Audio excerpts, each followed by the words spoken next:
In today's video, I'm going to teach you how to add recipients in Brevo with our full 2025 guide. Whether you're a seasoned user of Brevo or you're just getting started, understanding how to effectively manage your contacts is crucial for a well-organized communication strategy. Let's dive in and explore the different methods available for adding recipients to your Brevo account. First, let's navigate to the Contacts section.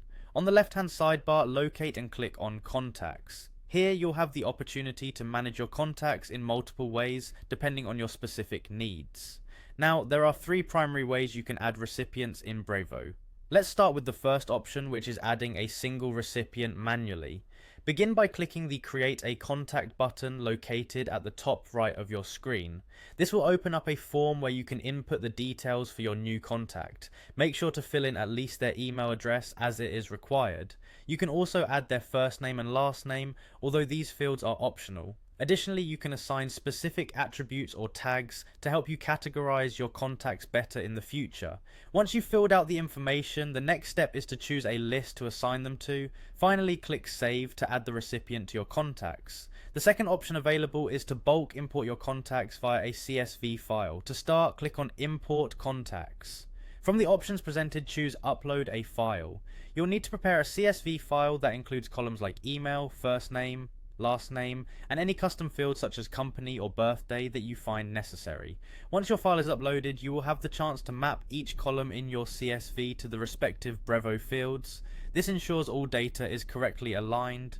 After mapping, choose which list you'd like to add these contacts to and click to confirm the import. This method is especially useful when transitioning from another service or updating a large number of contacts at once. The third method to add recipients is by using the copy and paste option, which is straightforward for smaller lists. Once again, click on Import Contacts, then select Copy/Paste your contacts. Here you can paste email addresses directly, either one per line or comma separated. Just like with the CSV upload, you will need to map each piece of data to the corresponding Brevo fields. After this, simply assign the contacts to a specific list and click Confirm. These methods offer flexibility depending on your needs, whether adding individual contacts, large batches from files, or quick entries via copy and paste. Ensuring your contacts are organized within the appropriate lists will enhance your communication strategies. Thanks for tuning in, and happy organizing with your Brevo account.